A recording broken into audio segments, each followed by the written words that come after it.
2019 call to order. Everyone stand for the pledge of allegiance. Pledge allegiance to the flag of the United States of America and to the republic for which it stands, one nation, under God, indivisible, with liberty and justice for all.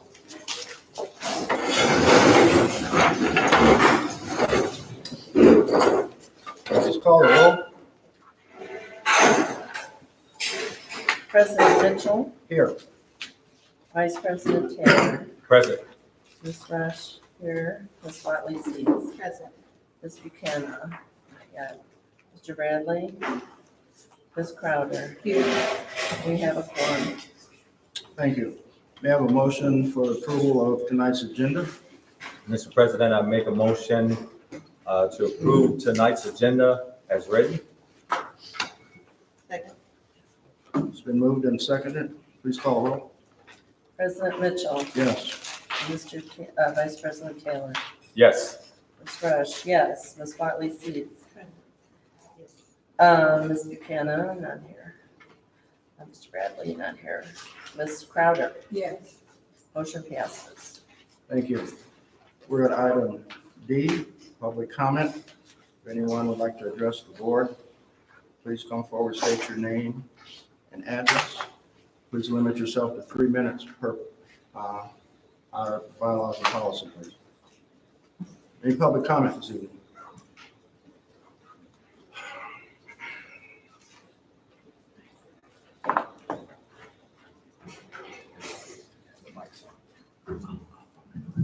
Hey, good evening, board. My name is Eleanor Gavin. I live on Parker Avenue, a couple of blocks away. I have 2 children in the district and a former employee. I have a few issues that I would like to share with the board. One, there was a request that the school district put something like Unitreks into play. The board did vote for that unanimously. It gives the community an opportunity to know what the budget is. There's a lot of concerns about the money, how it's being spent, what we have money for, what we don't have money for. And so Unitreks is one of those programs that will allow the budget to be transparent online. I think that will help build trust between the community and the district. The other issue is I submitted a pipeline to Prosperity and Peace Project to the interim superintendent, as well as the president of the board and some other members of the community. And it involves really an amazing opportunity for this school district to take control of its own destiny, to rebuild our CTE program, to really create some amazing partnerships. And I'm really hoping that we will consider that very seriously. And the community is very interested in that project as well. And it's really not a matter of do you have enough money for it. It's a matter of how much income can be gained if we actually take it seriously. One of the main concepts from this project is that we don't just sell off our property to these lowest bidders and all of these random people. It involves the school district engaging in partnerships with developers who have a racial equity mindset and who are interested in sharing the profits with the students and with the district. So I'm hoping that the school board and the leadership will take this idea very seriously because it's very exciting. The other issue is I'm hoping that we can kind of have a timeout for politics. I feel like in this community, we have a mindset of if somebody tells the truth about what they feel, they get blackballed. So I'm hoping that we will have an opportunity to speak freely and to not be blackballed by the community or by our leadership, and that both the staff the community members and everyone can have some type of process in which, we can speak freely without being treated a certain type of way. I was actually banned from high school just for doing a petition to protect the cosmetology department, and I feel like that situation was not handled properly. The other issue before I leave real quickly is, what is your exit interview process? I see that you're looking to hire teachers from this community, but I'm hearing that a lot of teachers from this community are being mistreated and told not to come back. So let's make sure that this process is being respectful to the people who came back to this community to serve. Thank you. Thank you.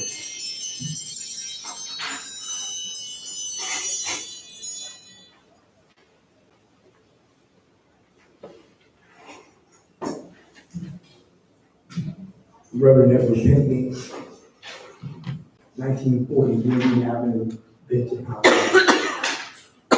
I am very concerned, one, with how you're going to hire teachers this late in the year. And how you're going to tell them that they would even have a job next year. I'm concerned about that because the children themselves, I know they're pretty uncomfortable not knowing what a school will even be in existence, the high school will even be in existence next year. One of the things that I was told, I don't know if it's true or false, they said the state have taken everything off the table. And now you guys are supposed to be on your own. I don't know if it's true or false. You hear information, you get calls all through the day and people talking about that. I don't know. I don't know the truth. And my concern once again is that you won't be able to go out and hire people and tell them that their job is stable unless something happens immediately. My understanding is under a 5-year consent agreement. That no longer in existence. I don't know. I think that you should be a little bit more transparency and tell people what's really going on. If you plan on staying here after 2020, let the people know. Tell them. I don't know. And one other thing that have caught my attention, this advisory board that you're putting together, I was told that you would have people from Lakeland Hospital, Whirlpool Corporation, and other surrounding areas. Absolutely not. Absolutely not. I would like to see Benton Harbor alumni on that board. I would like to see people who have graduated from Benton Harbor on that board. They have an investment in it. These people from Lakeland Hospital and Whirlpool Corporation, they don't have no investment in Benton Harbor unless they graduated from it. So I believe that should be the level that you want to do. The last time I was here, I heard somebody say, don't forget about the preachers. Well, they're part of the problem. They're part of the problem. They're the one that calling down to the governor's office, talking to the state, telling them to close the high school, telling them that that it's best that you close it now. That's what they're saying. We have to move to another level. We have to stabilize this thing. And the way to do it, you don't have to deal with the government because she don't wash her hands on it. So that way she won't look bad across the state. But what we have to do is let them know what we're going to do. And then let them do what they got to do. And if they do that, we'll be all be happy. So let's be a little bit more transparent. Tell folks what's going on so you'll know. And please, whatever you do, make sure you come to that advisory board, people who have graduated from Benton Harbor High School. Thank you. Thank you, Reverend.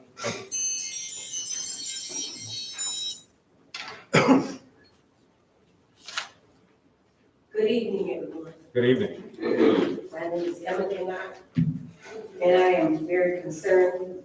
I think maybe sort of tapped in on one of my concerns.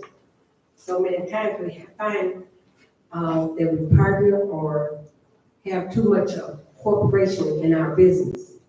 And I think if we did a special investigation, we'll find out where the problem have led from one year to the next. I think in the past 10 or 15 years, we've had a lot of interference from outside sources that has no investment in our children. And we should invest in our own children, be concerned about them. I'm gonna work very hard in the next few months and getting the parents more involved with the children here. As I worked in the school for a number of years, I could see a decline in the discipline and education. Many times the teachers that were subs would come in and have a magazine all day, sitting, and the children all over the building, and sometimes sitting in the classroom playing cards. So we need to tap into the real problems and get this solved so that our children can stay in their community. I know some have said that we should put them out, further out, but if that child gets sick during the day, that parents, it's a hardship on that parent to go that distance to pick up that child. So Benton Harbor High School should not be an option for at any time. And I personally, Ms. Emma Kennard, will fight to try to keep you from ever taking over this school. This school has a lot of memories for many people in this area and then live other places. But this is where they went to school. They used to have pep rallies. They don't have a lot of things that encourage the children to be here or be happy about coming to school. So we got to bring back a lot of the things that, and main thing is discipline. We have to have that discipline, but we want a quality education. We want quality teachers here, and we don't want them discouraged from being here. As I worked over the years, I saw many times teachers had to go into their own pockets to provide for the children whatever that curriculum called for, or whatever that class was about. So I have seen with my own eyes a decline here. And anyone that is working against this school remaining here, we should never have them on our boards or in any control of what is going on here at Benton Harbor High School. These are our children, and we should do everything we can to protect their education and keep it right here in this location. Thank you. Thank you. Thank you, ma'am.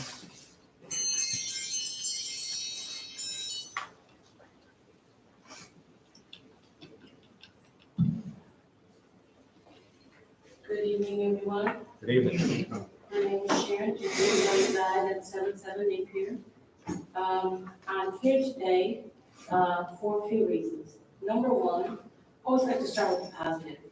I'm grateful that we have first day of school, because that was at one point in time a question that was up in the air. So I'm grateful to that we had a first day of school and our children were able to stay within their community. But secondly, I like to say that, first impressions are lasting impressions. And when children and students, I won't say children, I'll say students, because this is an academic institution. And so as students, when they come through the door and they're prepared with book bags and their papers and their pencils, and they're prepared to meet their teachers and learn about their coursework and to determine what it is they're going to be studying. And then they have to come in and sit and be seated in the library with an unquestionable process. And I asked the question, why is he sitting in the library? He had been sitting there for hours. I returned to this building approximately an hour and a half before school was dismissed. And he had been sitting in the library on the first day of school to an academic institution with a prepared curriculum that I'm hearing, with certified teachers I'm hearing, and a building that was here to serve him academically. This is the last pit stop before our children in this facility hit the real world. So that first impression was really, really bad. But to add a positive to it, I did go and see Mrs. Robinson, and she quickly responded to my concern. And as much as she tried to do, my mission was not yet accomplished because I still did not receive a class or course schedule. So returning tomorrow, it is undetermined. What is the course schedule? Who are the teachers? And day one, as any of us know who have been students, even if we didn't go to college, we know that day one is critical because you are introduced to your instructor, classroom expectations are given, what you will be studying is discussed, what you need to be in that classroom is discussed. And so you're coming in a day behind and you were in the facility. To me, that's no worse than skipping. That's just like getting school approval to skip your class. That's horrible. To fight as hard as we did and not have a better presence than we should have on day one. What was the fight for if we were not going to be an academic institution that was prepared to serve these young people and get them ready for the real world? One student was very angry, and I wanted to calm him down, and I said to him, honey, what's wrong? He said, I don't have any classes. And I thought that, well, maybe he's a freshman like my grandson. But he wasn't. He was a senior. And he said to me, I'm not going to these subs. He said, everybody they telling me about is a substitute teacher. It's one thing to fight, but the fight has to have a strategic plan to be prepared. So I'm saying to this board, and I know the culture of the board, I sat on it for nearly 9 years. This is important. Everybody when you open a school district with an unconfirmed superintendent and no high school principal, the two top positions in any school district, that's really detrimental. And I think we sent, and I'm saying we because I believe in inclusivity. So I've been inclusive. We have a problem yet. Problems have answers, and I want to be a part of that if possible. If there's room for me to be a part of that, I would like to be a part. I don't want to just call out a problem and not try to be a part of the answer. So I'm looking forward to a better opportunity tomorrow. We're going to return. I'm hoping a course schedule is printed with the classroom location, with the teacher assigned, and a date and a time and where he's supposed to go to this class. I'm hoping that is readily available to me tomorrow morning. So I'm just saying to this board, please, I know you have a lot to work on. I've sat where you're sitting. Please don't forget, this is a critical facility right here. Drugs, prison, without marriage, unskilled and unprepared. If they don't get it here, this is the last stop. Please help us. Please help us. We showed up, but nothing was available. Thank you. Thank you, Ms. Graham.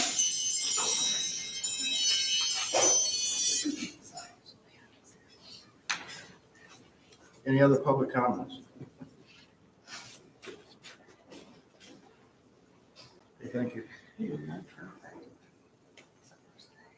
I have a motion for approval of minutes of August 27th, 2019, special board meeting. Mr. President, I'd like to make a motion to approve the August 27th, 2019 special board meeting minutes. Second. It's been moved and seconded. Please call a roll. President Mitchell, Yes. Vice President Taylor, Yes. Ms. Rush, yes, Ms. Watley Seeds. Yes. Ms. Buchanan, Mr. Bradley, Ms. Crowder. Motion passes. Thank you. Item 2, entertain a motion for the board to enter the closed session for a personnel matter. So moved. Second. It's been moved and seconded. Please call a roll. President Mitchell, Yes. Vice President Taylor, Yes. Ms. Rush, yes, Ms. Watley Seeds, Yes. Mr. Bradley, Ms. Buchanan, Ms. Crowder. Yes. Motion passes. Thank you. The board will recess the closed session to deliberate on a personnel matter. We should return shortly. Thank you.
Okay.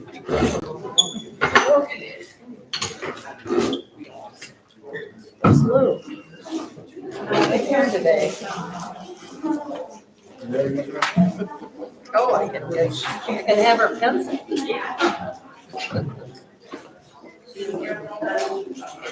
One of this.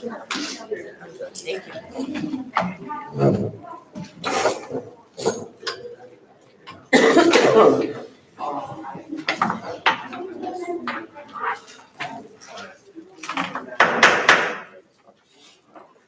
May I have a motion to return to open session? Make a motion, Mr. President, that we return to open session at 7:01. Second. It's been moved and seconded. Please call the roll. President Mitchell, Yes. Vice President Taylor, Yes.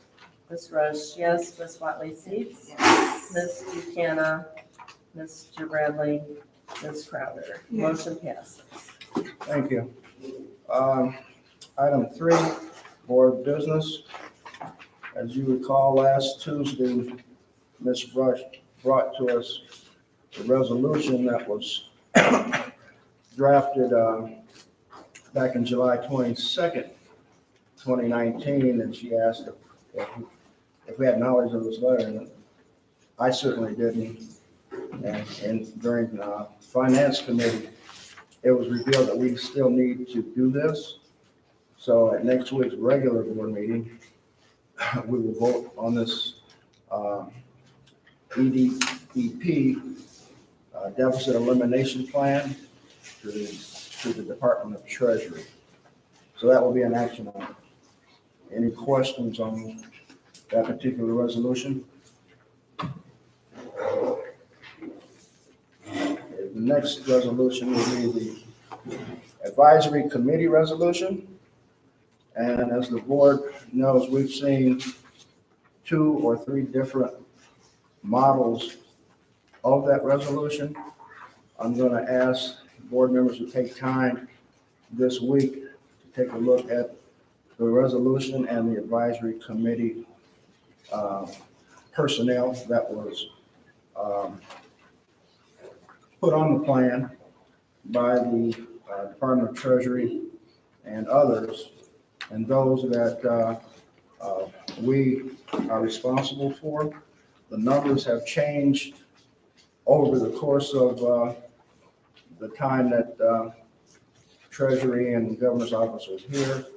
And I think that in the interest of the community, we need to take a look at what they're proposing versus what our needs are.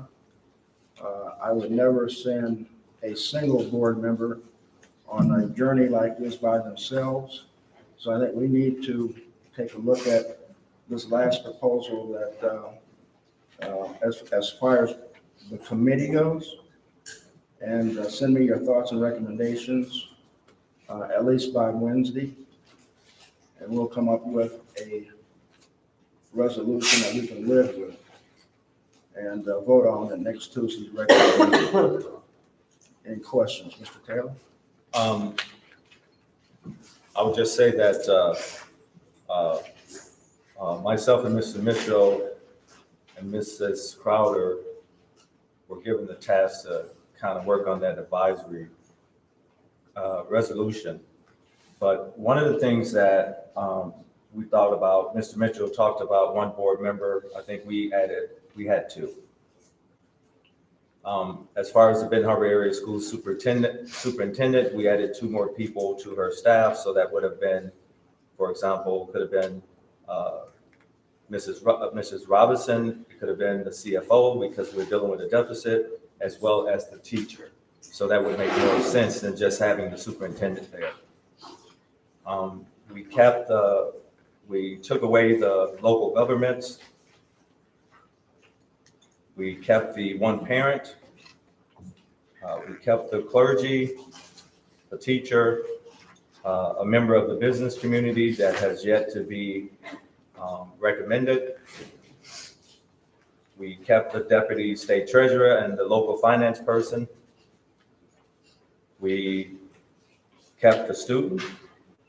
And then Treasury, gave us an 11th person, which was one community-based foundation selected from Michigan Foundation or a similar agency.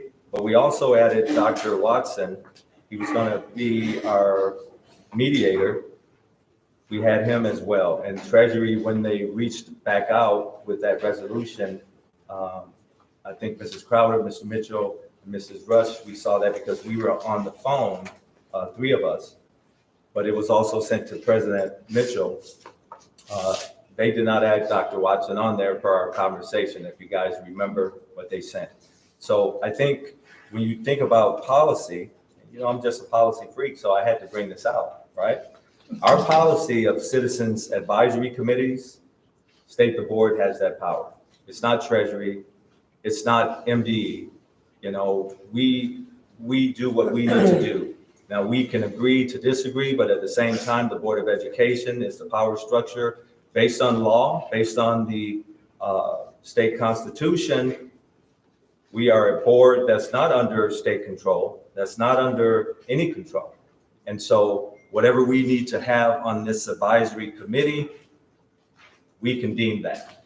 All right? So to the Board of Education, don't be afraid of that. They are giving suggestions, but it almost seems like they didn't take any suggestion from us.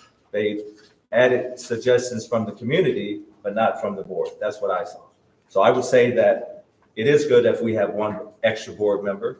It is good if we have more than one person from administration, especially our CFO, right? Especially our superintendent, especially a teacher. And so I would say our addition should be accepted without resolve. And that's all I have to say about that. Thank you, Vice President Taylor. Ms. Rush. So I agree with Mr. Taylor on several points. We talked about this on the phone with the treasurer. I mean, overall, I thought the call with the treasurer went well. But we talked about this on the phone, which is that I think one board member is not adequate. There should be at least two. And I asked if we could at least have an alternate, because what if that board member is on vacation or sick? Does that mean nobody from the board is going to be there? And they said, no, we could not have an alternate. So I think that's kind of crazy. And so I think we need two people for sure. And I think whether this is Mr. Taylor's idea or the group review, whatever, I think that's a better balance of things. And one of the other concerns that I have about this process, which I raised on the phone and was told, well, we'll work that out later, is how are decisions going to be made? And is there going to be any votes on anything? And their response to that was that, no, there would not be votes because, again, it's up to the board to make a decision.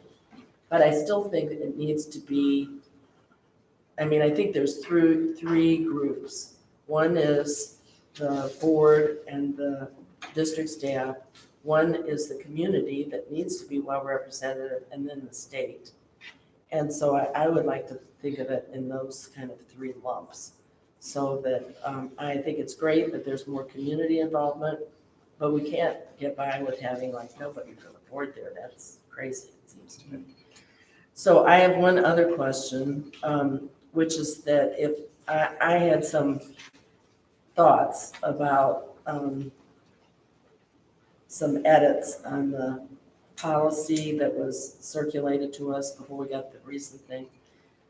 What shall I do with those ideas? Shall I email them to you, President Mitchell, and you can email them out, or on the resolution itself? On the resolution itself. Yes, you can. Just email them to you? Yes, ma'am. Okay. Thank Yes, you. ma'am. So are we all on the same page on what the charge is, that you take a look at the makeup of the committee? Now, we're not putting any names to any position at this time. We're just setting up the parameters of who's on the advisory committees. Right. All right. Mr. Taylor, could you email us all that list that you just read out? Yes, I will. I have one more thing, President Mitchell. Yes, sir. So I wrote a couple questions down, right? This is for the audience and this is for the board. So the board assumed we were probably going to go into a partnership agreement with MDE. And that's why I asked those questions to our state superintendent Rice, right? About the partnership agreement.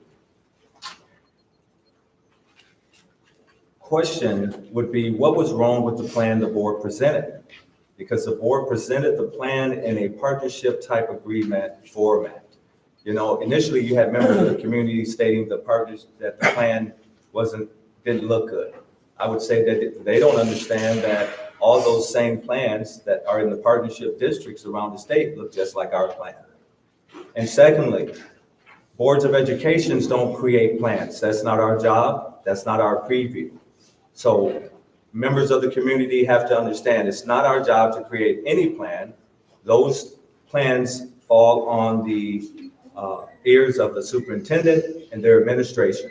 Boards of education do not create any plans across this entire state or country. They don't do that. They participate, but they don't create. So we should have never been asked to create any plan. That's a fallacy. Third question would be, where are the notes from the review between MDE, the governor, and Treasury of our plan? Because remember, the media reported that they're reviewing our plan. So where are those notes? We never even seen that, right? Everything kind of did a 360. So none of us ever even know, we didn't know why they didn't accept the plan. We didn't receive any notes or any recommendations. Because if you think about this, board, all of the time and effort that we put into the plan, it incurred attorney fees and money, right? Every time we have our attorneys read this and go back and forth, that's monetary money that goes away from educating our kids. Why did the state superintendent not put the district into a partnership agreement? And why is Treasury leading the charge? This is a good question for the community. Think, because this is a MDE situation, Treasury is only financial. So why would Treasury be leading an advisory team and MDE is not in charge? Because, ladies and gentlemen, at the end of the day, the resolution states that the Board of Education will approve the resolution for the advisory in 6 months, along with the state treasurer. Doesn't even mention our state superintendent. So I don't understand how MDE is out of this process. And so I believe the board needs to ask MDE to put us into a partnership agreement before we develop the operational plan so that we have protection, right, from dissolution or dissolving the district. And I believe Dr. Russ stated on the phone, we're going to do this agreement without a plan, right? Or a partnership. And I think we need some assurities, because I think the community, Pastor Gully at that one meeting asked, if we do this for 6 months and then you guys come back and close the district, that's crazy, right? So we kind of need some assurance. The community needs some assurance. And the board also needs to ask Treasury to put us into an agreement before we develop an operational plan with them so that we have protection from dissolving or dissolution in the district next year. Also, if MDE and Treasury does not want to put the district in a plan at this time, then put something in writing that protects the district before the board and Treasury enter into an agreement within the 6 months. You got to have things in writing, because if not, then it's all hearsay, right? It's all fluff. And so that's it for that. I just wanted people to hear that, because I think we don't think enough, right? We think that, you know, it's odd that Treasury would lead something and MDE is not even talking. Thank you, Mr. Mitchell. Thank you, Vice President Taylor. And those are the type of questions that we did not want to rush into until we got some answers for. They expected us to approve this advisory resolution this evening, and no way was that going to happen, because there's too many open-ended questions that need to be answered before we do that. Ms. Rowe. So I agree with what Mr. Taylor just read, and I think it'd be good if you've got them written down, or if you can remember them, if you email them to us all so we can decide. Because I think right now we're getting along well with both the Treasury and MDE, and the governor seems to be okay. But I agree, we have no protection that they're not going to come back again. So I think, you know, we had a lot of good things, as Mr. Taylor just said, you know. have a balanced budget, we've got that. Work on the deficit elimination, we've got that. Hire more teachers, we've got that. Set up a program to certify substitutes, we've got that. So we've done a lot to work toward this plan. And we need to have some assurance that they're not gonna just pull the rug out from us again. And I don't know how to do that. And I also don't want us to get into the position where we're adversaries with them again. So I wonder if we shouldn't have a phone call with them before next Tuesday, so we don't pass a resolution that then makes them mad and back and forth. We need to stop the back and forth. Yes, we will have some communication.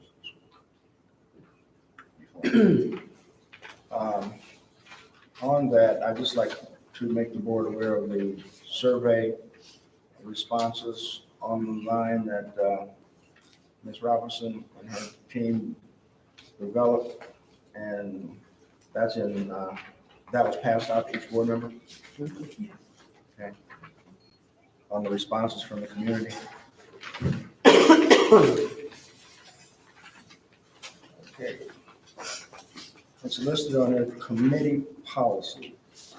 Are we ready to, I think this goes back to Mr. Taylor's recommendation on the for committees, the committee structure, am I right? Has that been vetted and we're ready to go with that? I would say no. Yeah, As far I as would that say policy, no. I would say let's hold off on that. Let's take that off. I mean, we've made progress, but we're not Okay, complete. very good. Superintendent updates. Ms. Robinson. Good evening, board. Good evening, community. It looks like a long list of updates. I'll go through them really quickly. Before I get started, I wanted to say thank you to my team, teachers, the principals, the staff, for an overall a good day. Today I was able to visit all of the buildings between this morning and about 11:30, going in, especially with meeting in classrooms, meeting with some of the principals, the parents that were dropping off. It felt overall pretty good. I do want to acknowledge that we do have some things that we do need to shore up, and we are working on that. And I'll get to my point, kind of connecting it to our work with that. In your folders, you have on the left-hand side a document that's called Benton Harbor Area Schools Theory of Action. And our theory of action, what it does is takes us from our current state to a state of our desired outcome. Okay, and this is, I did go over this with all of our staff last week during the welcome back ceremony. What this lists out are our strategic goals, all in one statement, and at the end talks about where we want to go. So in reading it, so if we develop high expectations of effective teaching for learning, create a safe and supportive environment, create a culture of professional learning, establish a system of fiscal responsibility, engage our community, and our future focus, the Benton Harbor Area Schools students will receive a quality education. So there's a statement in there that says create a safe and supportive environment. So as I'm hearing, as we're getting feedback from community members, parents about our challenges, this allows us, this information gives us an opportunity to shore up some of our processes and work through that. So we do appreciate that. Also in your document, you have the Benton Harbor Area Schools Accountability Matrix. So as we are going through and developing teams within our buildings and as district staff, all of our teams, I went over this once before at the retreat, will be connected to our strategic goals. So we have 6 strategic goals. I just talked about them there. And as we develop these teams, they will be connected to our strategic goals. So I just want the community and the board to know that we are working really hard on developing a structured environment, structured teams, so that we are able to address the many challenges that we are faced with on a day-to-day basis. I also want to share that today you're going to hear a presentation from Dr. Shelton called Teachers in Training. that was developed by our district, and some of our teachers, our committed teachers, will go through this, and you'll get information about that here shortly. She does have a document in your folders that we'll address later as well. And I know Mr. Johnson has a little bit of an update about our RFP for our real estate, and then Mr. Boone is going to go over some things regarding facilities and updates on our scholarship software program as well.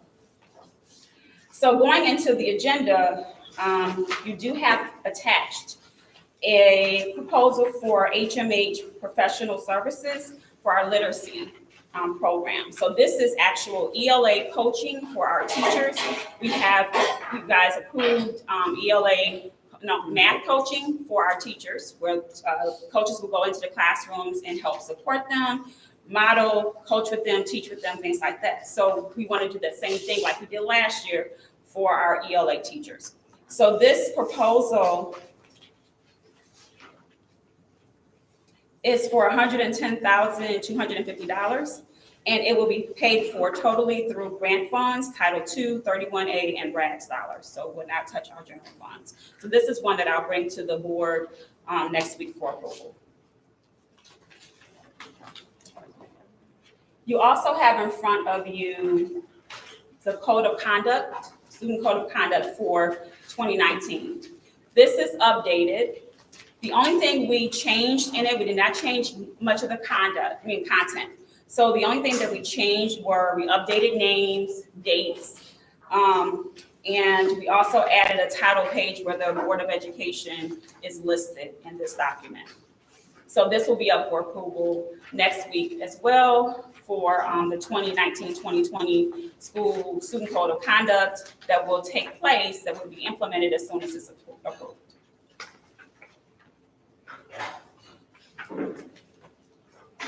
And Mr. Taylor? Yes, ma'am. I don't know if you want to go through the other ones, the handbooks with the staff who presented, or you want me to just have them call up? Oh, you can continue. Okay. All right, so we have, at our subcommittee meeting last week, we had several groups that have their handbooks completed. And they will also need to be approved next week so that we can go ahead and implement those. And I'd like to invite, first up, we have Dream Innovative Academy with Ms. Dustin Slavinsky. She is the Dream Innovative Academy principal. She's going to present information about her handbook, which is also connected to your link to your agenda. And then right after that, Coach Van Hoven, if you can come on up and bring your team. Good evening. Me.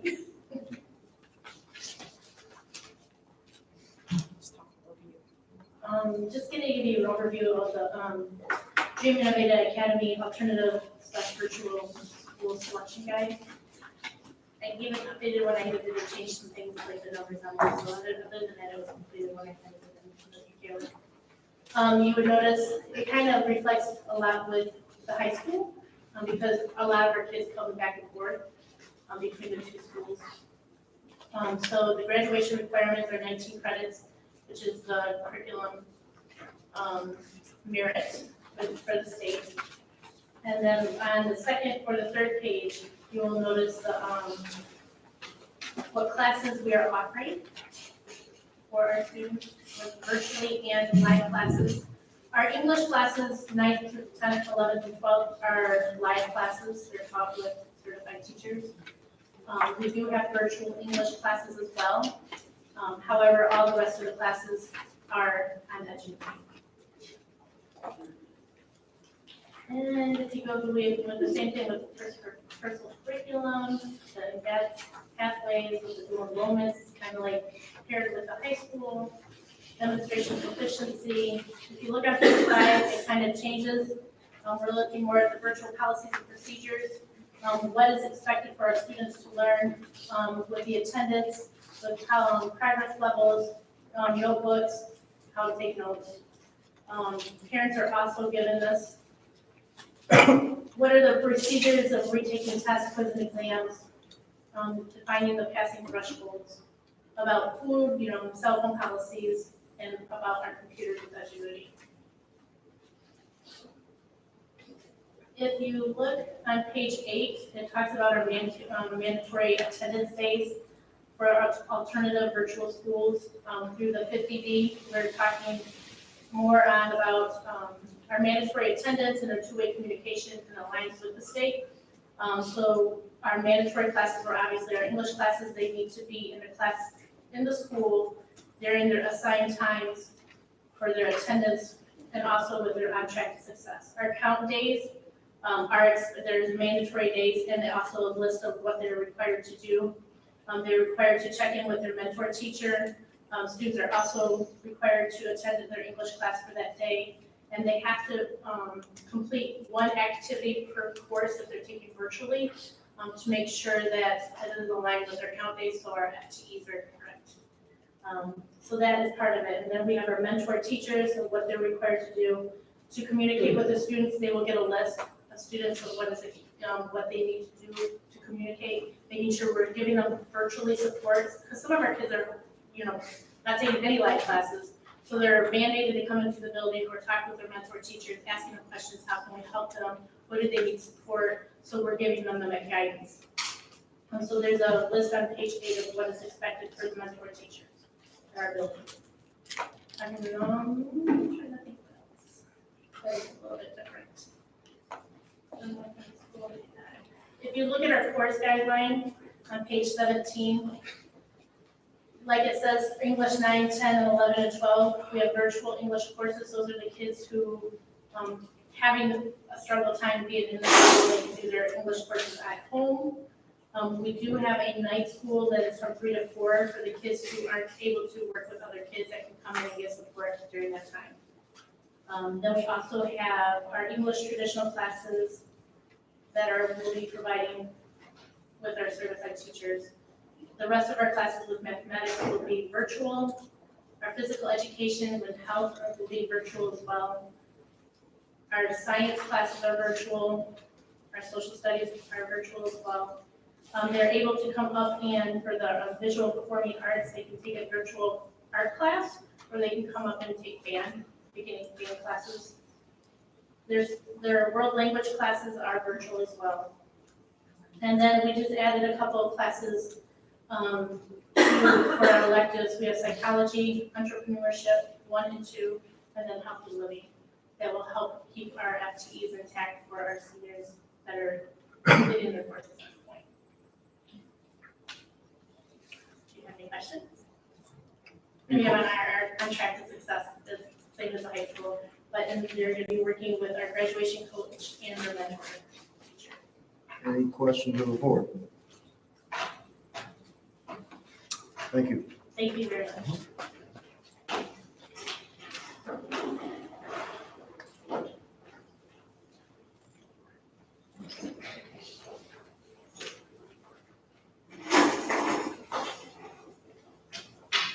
Good evening. Good evening.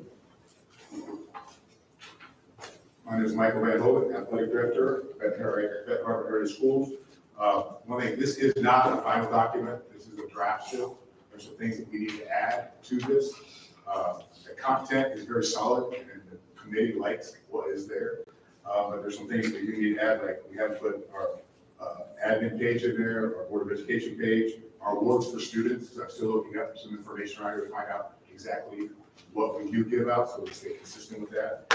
And then also there's not an acknowledgement page at the end for the students to sign. And something else that is going to go in this is this document's going to be kind of interactive. So student athletes, when they get a copy of this, it's going to have some information on the back about all sports so they can be involved in what's going on in their sport. And the sports through the year. A lot of information and stats and things that they can keep during the year, so we can make this a document that they will hopefully take and use and keep with them during the year. We start out, I'll be brief with this, it starts out to the student, because this is for the student athlete. Shows the sports that we have in our middle school as well as our high school. Also, next page goes into eligibility with what we do, which is very consistent with the Michigan High School Athletic Association. How that we pull grades, what happens if a student does not pass the required number of classes, Talks about a dual sport agreement, just so we can make sure that we don't put student athletes that do play two sports, because it is okay to play two sports, in a situation that would be healthy for them. Talks about our guidelines, what we expect of student athletes, as far as being in class on time, being the examples in the school, and most people look up to the student athletes that they can set the tone to really help the district. We have a wellness section talking about, starts out with athletic injuries, concussions, medications, what we do, our trainers can do. We're going to communicate with student athletes with that. Team specifics, how they need to take care of equipment, transportation, section with leaving a team during the season, and how to address that, because it could be different for each student.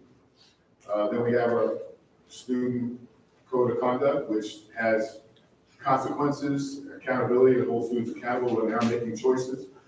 There's a tier 1, which is meant to be behavioral support. There can be consequences in tier 1, but there's a lot of steps where teachers, coaches, administrators are talking to students, working through those challenges, and if it works and we can get them in a good place, life is good. If not, there could be a consequence up to a maximum of a game. Then tier 2, more severe consequences, suspension of a maximum of 25% of the season, and those are some more serious situations like damage to school property. When we and then we have tier 3, which are most serious violations. Then we have an appeals committee, and this is one that I did some research with. I will not be a part of the appeals committee the way this is written. We will have a committee of an administrator and a coach and one other person in the district, or actually in the high school.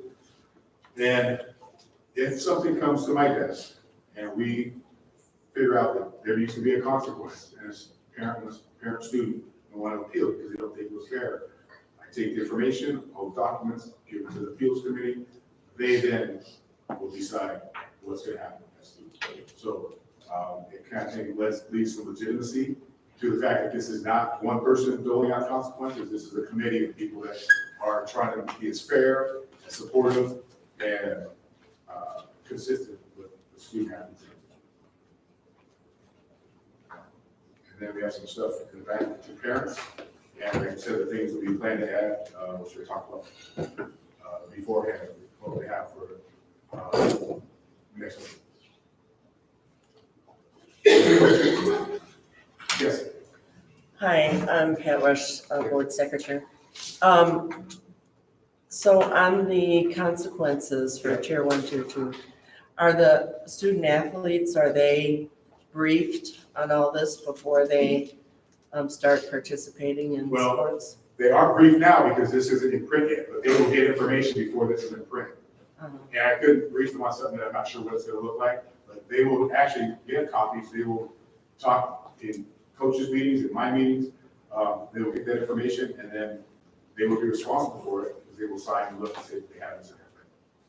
And I know you said that there's a parent section at the back of the book. Correct. Is it possible to, when they sign, I mean, do they have to fill out a separate application to do, to participate in sports, or they just show up? Well, no, they have to have student documents, and they have to have a physical, which is the main thing they have to have, which has parent release on that as well. So they do all that type of thing. This is just something that says you have received this document, and that way, they'll hopefully buy into that. And all of our coaches, all of our varsity coaches had a hand in this and got to look at this and give me their suggestions, thoughts, things that they thought should be changed, which we did change some things, and things that they thought were really good. And so my football coach, Coach Corey, softball coach, I've not had anybody say that there's nothing here that they don't like. So I'm just thinking that, it's always better if people are warned what the consequences are before they make the mistake. Oh, by all means. And so, and I realize the practices and maybe even the games are underway already. Sure. But maybe part of the process could be that, we, encourage the parents to understand what the consequences are. By all means. And get everybody on the same, I hate to say team, And we'll, but anyway, yeah, so we'll have this that- on our website as well. So, Yeah. But yeah, the communication will be key. right. And I think since we're not doing this to start the year, I did have this ready, that we need to be very careful to make sure that we aren't getting communication in. That's kind of what tier one is really nice, because it's really set to really work with the student athlete. Right, so I mean, I think our goal overall is to consistently de-escalate, help people find their true goals, and that takes time and training and reinforcement. Question I had was, was there a handbook in being last year? Or There is was this? not one that I had when I met with you, and probably, I'm gonna say 3 or 4 weeks later, Ms. Rice gave me one that she said she found. And so I looked at that, I was already pretty much into this one, so we stuck with this one, and I was working with the coaches already. But I had asked for the first 6 or 7 months, and nobody had one, nobody could find one, and I could not find Okay, one. thank So I do have that copy though, because we've actually looked at that, Coach Sterling and I, because there's good things in every handbook, so. Well, I knew there was one somewhere. So this will be ready for the board to vote on by next Tuesday? Well, I don't know about next Tuesday, we're gonna try to, I just came back from medical, it's been hard to finish this. But we're gonna try and get it as quickly as possible. All right, so this will not be on the, okay. They're not ready. And we wanna give you guys the best version of this. Thank you, sir. Thank you very much. Okay, thank you. Ms. Rousing? So I do have a couple of more things that I want to let the board know. So every year we have school improvement plans due by September 1st. We were able to make that deadline thanks to our team member, Ms. Tracy Davis, who were on our staff to get those submitted, get them updated. Also, our district, 2 of our schools, ACA and Fairplain East, went through Federal Emergency Management Agency emergency exercise, nuclear exercise last week. And we worked with Brookview, the Sheriff's Deputy Department, we had Michigan State Police there. It was really a tabletop sort of type of exercise where we had a handout and we studied and we answered questions, emergency-related questions around the nuclear event. So we did pass that really good. She was impressed with our responses and us being prepared. So we had like 4 different trainings with the Berrien County Department, Deputy Sheriff's Department on that. I do want to acknowledge really a big event that we're having. We opened our family resource room today. Ms. Tracy Burton is the one who supervised that. This is her brainchild. It's a really nice, beautiful room. It's room 117 in our high school. So if you haven't visited that room, please do. It's going to be a place for our families to come, to have a resource, utilize computers, be trained, and be in a very comfortable environment. She worked with KitchenAid Day of Caring group to provide equipment, furniture for the room, as well as some Benton Harbor Area School alumni who came out to paint some of the detailed areas in the room. So I just want to say thank you to Tracy. We sent out a press release over the weekend about that room being open, and she has done a phenomenal job with that, a phenomenal job also with communication. She's going to also head up our Facebook page as well, and putting out some really very positive messages through video and communicating with the group who are looking at Facebook as well. And she's also responsible for getting me connected with people who are very creative, young folks who are very creative. Our Benton Harbor Area Schools logo was created by one of her connections, as well as the Shape the Future slogan that we are utilizing this year. I know during subcommittee, we did go through a presentation by the young lady, Licia, who showed us an example of our website that will be updated. So she just submitted her proposal today, and we're looking at some really fresh, new, clean ideas for our website as we work with them. And that's it. Thank you. Mr. Mitchell, Yes. I want to ask Ms. Davis a question. So I remember several months ago, a lady asked me about that room and what was needed. So I think she mentioned a dishwasher. I don't know if that's needed. She, For the parent resource center, correct. I don't think we could fit a dishwasher. I don't think so either, because I walked to the room. I know one thing, if people wanna donate, like a Keurig, like a set for another coffee maker, and really a lot of it is going to be manpower, volunteers. I think we do have, pretty much everything we need, but if people wanna do like in-kind donations, that will always be, helpful, volunteering. Yeah, because I was told a dishwasher, oven, Oh. and so I got all those things already ready to go. And so that's why I posed the question, because I didn't know. So let me know how it can help, what's needed. Okay. I talked to the lady from KitchenAid. I sent the email to our food service. Our culinary class. And so I think she got back to her as well. So just let me know. Thank you. Business and Finance, Mr. Johnson.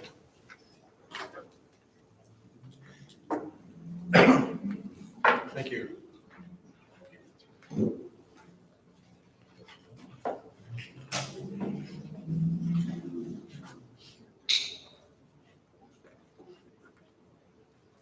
Thank you. Our first report is the general fund summary of vendor payments. You can see that the total vendor payments for July was just over $1,032,000. And 2007 capital projects or sinking fund, we had no disbursements, likewise with the 2017 sinking fund. And our check register is the next report. The largest payment on here is the bottom of page 1 to Middle Cities Risk Management for $310,861. This is the district's property liability fleet insurance carrier. Or actually, it's a professional association that through which we purchase and through insurance for the district. Our next report is the year-to-date budget summary. There's also a little more detailed report behind it, a couple pages long. And I noted at the top of this report that the July and August reports of this nature are of limited value because they only include 1 to 2 months of data, so they're not further along in the fiscal year. You'll see though that our revenues received to date were about 4.7% of the budget, expenditures 1.9% of the budget. And our final report in the set is the new report required by Treasury, and it's the Enhanced Deficit Elimination Plan Status Report. It looks like this. Be happy to respond to any questions you may have. Ms. Rush. I have a comment. One of the questions that came up in public comment was when the community would be able to see more detailed budget information. And Mr. Johnson is doing a superb job of getting ready for that. Because of changes made under the previous administration, we had to completely reconstruct the budget from scratch. And Mr. Johnson and his team are doing an outstanding job. So I would like to thank him for that and ask the community to be patient because we're hoping by November at the latest, we will be having budget information that's available for people to see exactly as requested. What are we spending the money on and where are we as compared to the budget? Because the board and the district administration is committed to our promise to have a balanced budget this year. Thank you, Ms. Rush. Mr. Johnson. Thank you. The next item is the Realtor request for proposal update. The request for proposals, RFP was issued in August for real property marketing services for the district. And copies of the RFP were mailed to over 20 real estate firms in Benton Harbor, St. Joseph, and a couple other nearby communities. The proposals were due today. Unfortunately, no proposals were received. The administration will discuss some alternatives soon to recruit a real estate marketing firm. Thank you. Ms. Gale, Human Resources. Good evening, everybody. I would like to just give you an update on our employee resignations since the last board meeting. We have had 10 resignations, and the names and titles, along with the original dates of hire, will be submitted to the board at the next meeting for vote and acceptance. In addition to that, we have had 13 new hires since the last board meeting. And again, the names will be submitted to the board for acceptance at the voting session. I would just like to, this is an information item. I would like to let you know that the Benton Harbor Area Schools has been subject to an non-criminal justice agency audit by the Michigan State Police Criminal Justice Information Services, and we have successfully passed the audit. We have had to make minor adjustments as far as how our files are kept electronically, but overall, we have received high marks.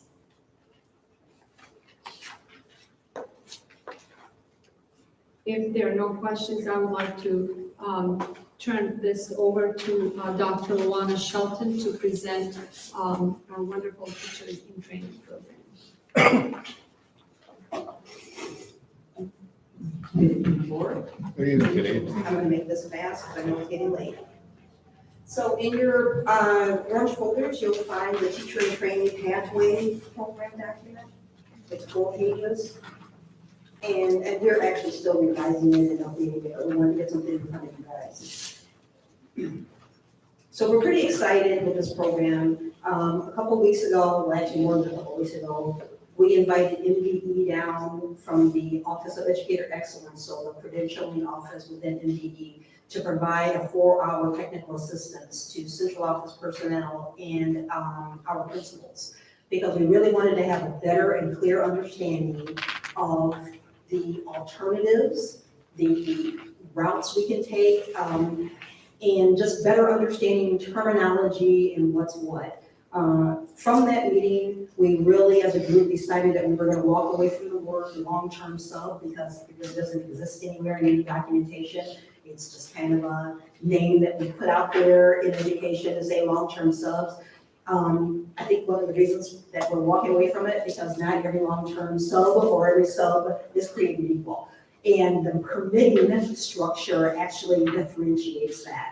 So that being said, we have determined that our subs that we ask to come back daily or to stay for an extended time, those are daily permit subs. So we'll always talk to them about it as daily permit.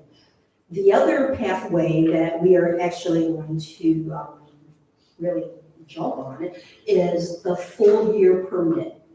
And the full year permit actually recognizes individuals who have a master's degree, a bachelor's degree, if it's a content area that they're teaching, that they actually have it in that content area, it gets them permitted for a full year. And it also puts them on a pathway to be renewed up to 3 times, which is like a total of 4 years. So we want to use that time to bring that cohort of individuals who are getting this particular permit together and to help train them, to help guide them, to help them with paperwork, to push them get into programs, and to try to keep them in positions or in the same position that they're working toward a credential in. And the best way of doing that is using the full year permit. So this program, we're calling our Teachers in Training Pathway. I do want to be clear though, because I know I've gotten a couple of questions. We can't credential, we don't offer courses. This is not what this is about. This is about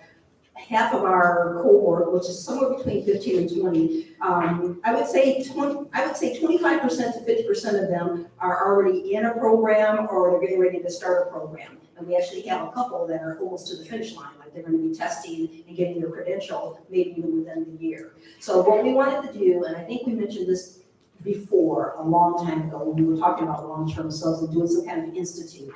We have created an institute that is going to train them on topics and subject area content that will help them throughout the year. to be successful in the classroom, but also that will prepare them for the MTTC, which is the test, the teaching test, to be better qualified. So on the second page of the document, you'll see that we have our topics, we have our dates and our times, and you'll see us as listed as instructors. And so we all came together and put our best foot forward on what we have all taught at a university or college level, and that we would offer that type of teacher prep in this program. And that's what you see in front of you. And you know, we can go into further detail, and or in the future, we are happy once this institute gets going to bring you back feedback and bring you back people in the cohort, and they can speak to what we're providing. The main piece that's going to set this apart is that we are going by principal or administrative recommendation is one of the first categories for becoming a part of this little team cohort, and their own desire to want to, the end goal to be a teacher and to stay with us. Now, obviously, in the end, you can't force people to stay, but hopefully, a lot of these people that are in this cohort have been along with us as long-term friends for a while, and this is a really good opportunity to honor their commitment to us and to help them and prepare them for any of the testing and helping them find programs that may suit their needs. One thing that's not off the table, and Superintendent Robinson and Scott, and we've all been talking about it, and Tracy Davis, we've been talking about really revisiting how we could possibly provide some reimbursement to programs that they join. So that is a topic that is on the table. It's not in the works right now, but that's a topic that we're going to be looking at as an incentive. And we are also we're trying to rehash the relationship that was started, I don't know, a couple of years ago with Western University and some of the residency programs, because we know that the Muskegans and the Battle Creeks, they're actually run some really well-run residency programs. So we're going to be meeting with them tomorrow, believe it or not, just to get that partnership back on the table and just kind of see where that goes and what that entails and what costs might be around that, because I have no idea. Well, I don't know what was discussed before, and I don't think some of us actually knew what was discussed before, but now we'll be a little bit more informed. And no, I think that's it. I think if you have questions. Board have any questions? I agree. Yes, Mr. Taylor. So thank you for this program. Purdue also has an online alternative teaching program, as well as Saginaw State. So even if, it doesn't work out with Western or whomever, right? I think when they're working on, and I think it just requires a bachelor's. It's as long as they have the bachelor's, but that's something local, right? Where they can just do the online stuff. So it's just another opportunity to reach out, because I think some people would actually want that teaching degree, right? And not continue to be, as we just said in the past, our past tense, a long-term sub, right? Correct. In fact, when they log in to the website, there is like a huge list of offerings, and some of them are online. So yes, you're right. And that's going to be a part of our whole little plan of when we work with them to, talk to them and say, what are you interested in doing? Do you want online, et cetera, et cetera? Do you need some help with the application process, et cetera? So, yeah. Thank you very much, Dr.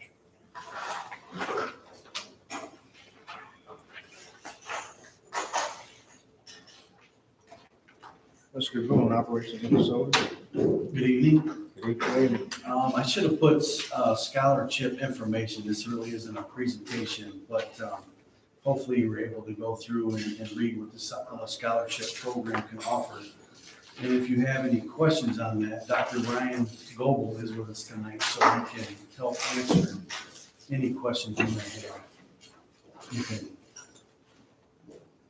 All right, hi. How are you doing? Hey, how are you? My name is Dr. Ryan Goebel, and I'm the new interim principal here at the high school, so it's nice to meet all of you.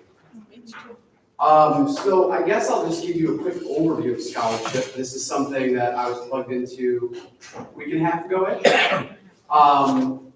Basically, what we're doing right now is we're going to do a phase 1 implementation of scholarship. So what this means, it's quite simply, it's like a fob system. It's not exactly a fob system, it's like a fob system. Kids get an ID and it has a chip in it. So they're going to walk in and at intake, there's a reader, it's a kiosk. So that's really cool because you can roll it anywhere in the building. This will be a detail that's important momentarily. But we'll have 2 kiosks, kids will click on the reader and they'll be marked present for the day at the building. So they get a building attendance. Then we also are using the scholarship reader at lunch. So you go to lunch, if you're no good, it goes, and then all the lunch monitors know, hey, that's not your lunch. We know that's been an area where we can improve on attendance, and I think this will help us do that. So phase 1 is simply getting the students badges. We got all their every student that came in today got their photos taken. They're being uploaded to PowerSchool, and Scholarship to fast track this is printing all those badges in Philadelphia for us, and we'll have our own badge printers. So within 2 to 3 weeks, all the students will be badged up. We'll do intake and lunch. There are 2 other phases of implementation that we hope to get to, but those are not on the immediate agenda right now with the Michigan State Police grant. But just FYI, there was some interesting debate over which should be the second phase and which should be the third phase. But the second phase for now would be fobs in each classroom. So the kids have to learn the responsibility, ding themselves into the room. They're marked present, and it goes right to PowerSchool immediately. Saves teachers time, teaches kids responsibility, makes the IDs part of the school culture. We're really excited about the possibility of having that for all kinds of obvious reasons. Interestingly, the faculty, initially we were talking about phase 3 would be for visitor badges. But the faculty was like, oh my gosh, that should be phase 2. So, we may decide to flip that going forward, but they thought it would be very helpful. It prints out the visitor badge when you come in. It actually, when they take your driver's license, it runs your license against the National Sex Offender Registry. So there are all kinds of extra security layers in there that really make a huge difference. And it would help us keep track of our visitor population, which, as you know, is kind of critical for school safety and transparency, and just so we know who's in the building when, right? So the first phase, though, we want to focus on just intake and lunch from as soon as the badges get in until the holidays. And then after the holidays, we hope to go to phase 2, whichever phase 2 is actually phase 2. So there's some debate over what we'll do with that. But that's an ongoing discussion with Ms. Robinson, Mr. Johnson, and Mr. Boone about the other phases. So that's kind of the general gist about scholarship. I'm a real expert, having spent a week and a half talking with our sales rep. That said, can I answer any questions for you? Okay. So you talked about phase 1. So if it was me, my opinion, phase 1 would be the intake. It would be the lunchroom, right? Because then you can't steal lunches. You can't just sit in here and, hang out. Just sit. But also it would be visitors, because that's important, right? Because when the school starts, right, we're talking about using this for security purposes, not just attendance. We know in the past our attendance has been horrific with the reporting from teachers. So this helps with attendance, but we're talking about security measures, right? Because we see what's happening around the country. So we have to think just a little bit more broad. I wouldn't put that in phase 2. I would put it now, because this is a necessity as we have people and parents coming into the school. For example, you and your wife divorced. There's a custody issue, right? This person comes Please up. don't tell my wife this. Oh, okay. We're doing fine, but go on. Yeah. So the other parent comes up and takes the child. So this system can help with that as well. Not only will it help alert us to sexual predators, things like that, it will stop people at the door. So I think this is a necessary in the time that we're living in today.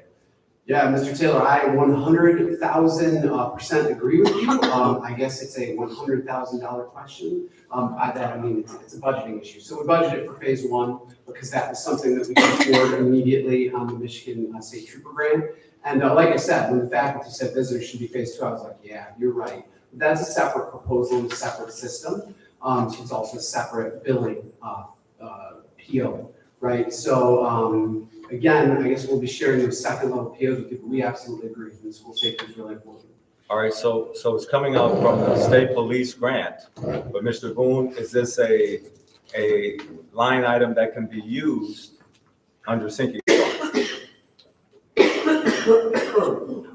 We would have to check on that, Mr. Taylor. I'm actually not sure. I know that if we implemented the entire scholarship program like we would want to do, we would overspend the MSP grant by almost $12,000.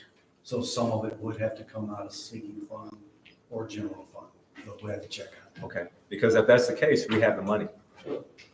Yeah, I mean, we're fast tracking the first thing, because it's under 25K. Yep. And we need all of this for all the reasons that you listed. But again, it's an economic discussion.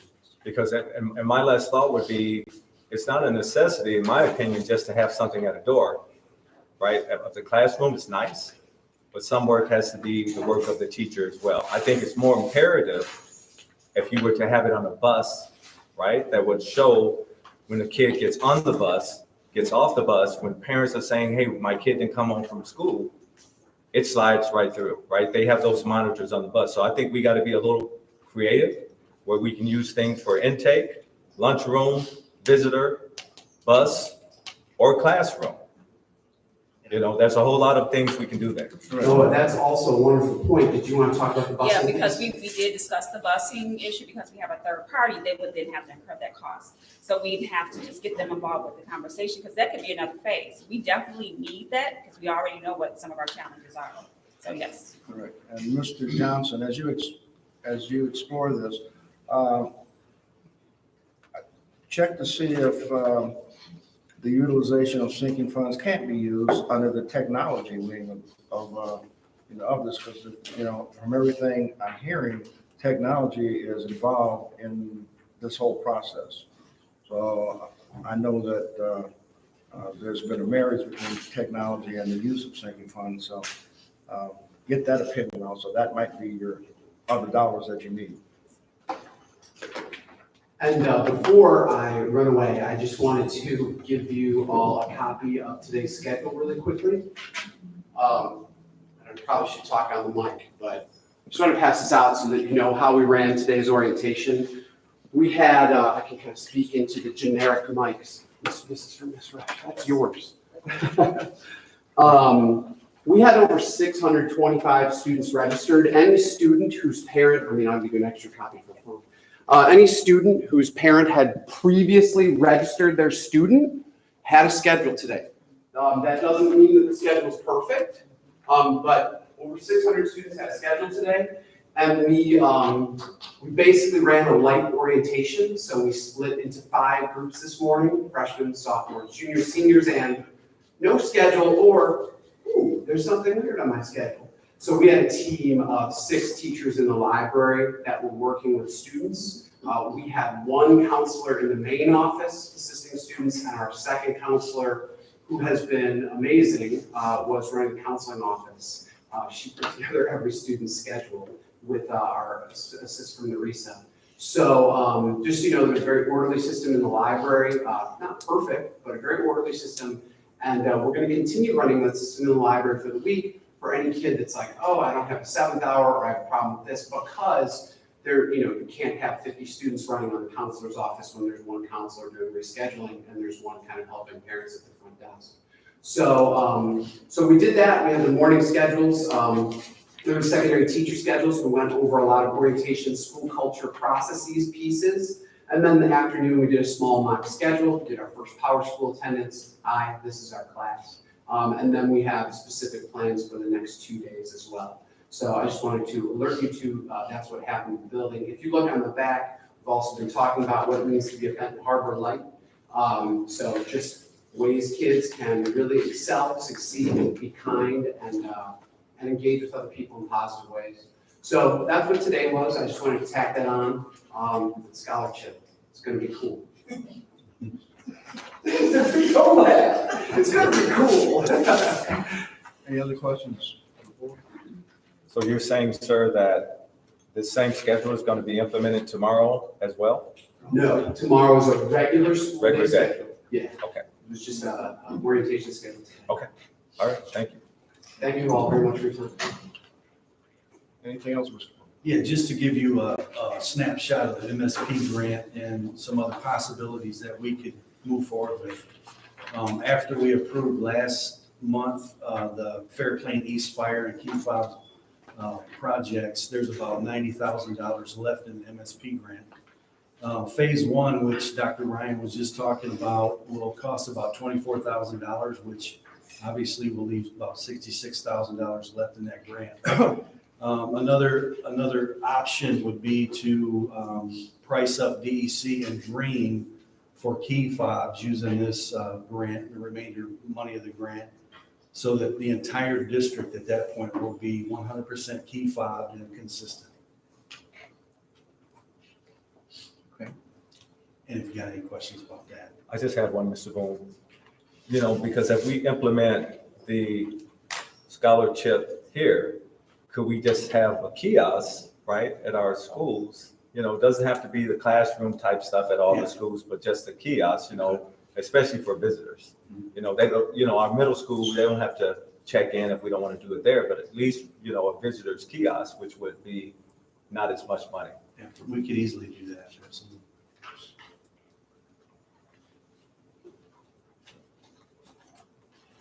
Any other questions? Okay. Thank you, sir. Thank you. Any other items?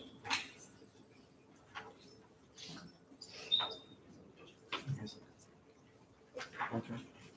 Mr. Boone? Well, in the packet that Dr. Shelton presented you just a few minutes ago, there's a spreadsheet in here with short-term facilities projects in it. And basically, it's a 30,000 bird's eye view of what we got going on in the district. This does not count for everything that we're doing, but it's a big piece of the puzzle that we just wanted to get in front of you with timelines and costs and locations and things like that and what we're doing. So if you got any questions on that, I'd be happy to answer them for you. And then I'll just add on the marquee under signage for the high school, that's gonna be totally replaced, so we'll be needing a designer for that. Good. Instead of the replacement, instead of. Oh, yeah, they're coming this week to meet on the marquee. Mr. Boone, under parking asphalt, Yes. do you plan on resealing and marking the spaces? And I see that you asphalted, but are they coming back? I know the asphalt has to cure about 30 days, but after that, are they gonna come back and seal the total areas and stripe them? We do have a plan to get that done, yes. Okay, where does that fit under? It's just one of the projects that didn't make the bird's eye view, I guess. It is part of our plan to get that done.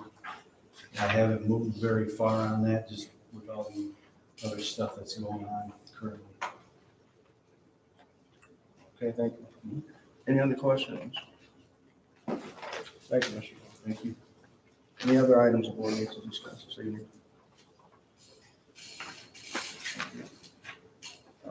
I do have one other, and it's just so I was at a time capsule presentation last week, and the question I have is, that time capsule came from Ben Harbor Area Schools property. And that property was our technology center that MISHA, which is the Michigan Housing, gave our local land bank the money to dispose of the technology building, right? Because it was in disarray. So I was taken aback when Mr. Michael Hoyt said at that presentation that they grabbed that out of the property of Ben Harbor Area Schools without permission from the school or without permission from Treasury. So Board President, if you would have our attorneys look into that, because it's not that we want it, but I don't believe you can take property from someone else without their permission. Okay, I will certainly look into that, Mr. Taylor. Superintendent, announcements or comments? I just want to reiterate that I'm very, very happy about our school, our first opening day today.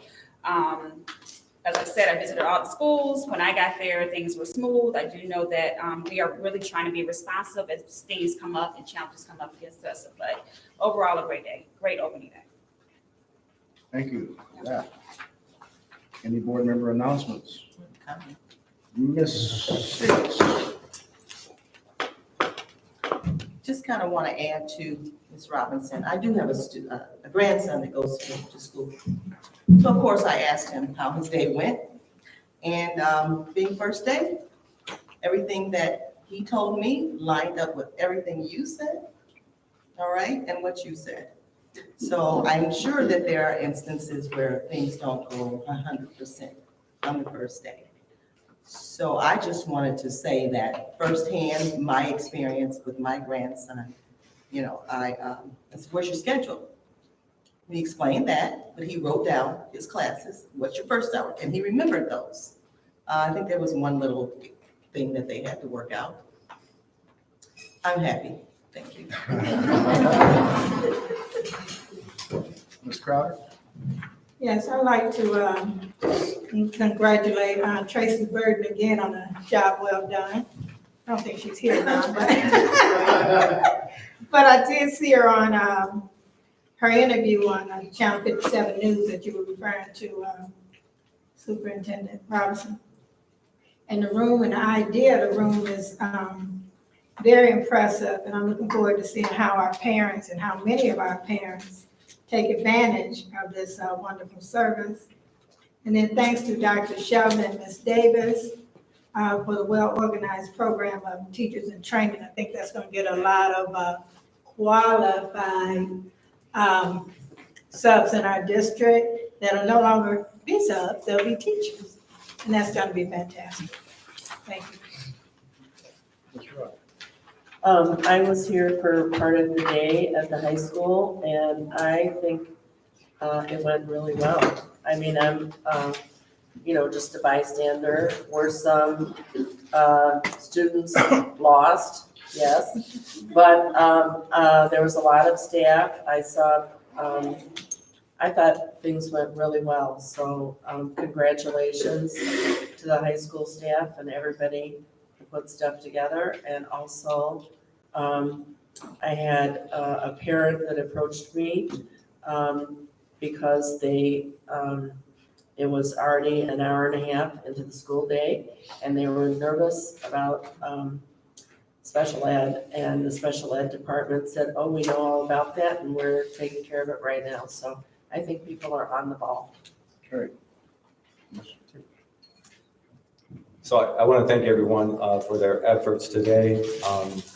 I got on the highway last night because my grandson was starting kindergarten, right? So I was at the kindergarten center. A little discombobulated, but that's okay. I'm fine with it. You know what I mean? Things happen. And his mom was saying, I'm going to pull him out. I said, no, you're not going to pull him out. We have issues sometimes, but we'll be okay. So we're good. So he'll be starting kindergarten class tomorrow. But I had to make sure I saw him in the class, at the school today. So I got back on the highway to do that, because I think that a lot of times our young people, especially our young men, they have to understand that someone's looking out for you and we're supporting. So I'll continue to do that at the Kindergarten Academy. I'll join the PTA. I always stay in the background because I'm a grandparent and not a board member when I'm there. That's not my place. But I will make sure that I can offer or help out in any way. Thank you. Thank you, Mr. Taylor. I'd like to thank everyone for coming out this evening. Thanks to the board for your commitment. A reminder to get in touch with myself or Mr. Taylor by Wednesday of next week. Excuse me, that's This week. Of this week, excuse me. That's tomorrow. I'll go till Thursday. Okay. Because the agenda has to be printed and all that kind of stuff, so. I'll get in touch with you, so at least by Thursday evening. Appreciate that. Ms. West, that would give you enough time. I sent that to all the board members. Okay. Okay. Can I have a motion to adjourn? Make a motion to adjourn tonight's meeting. Okay. Then moved and seconded. The meeting is adjourned. We'll put it in the question. Robinson. Ms.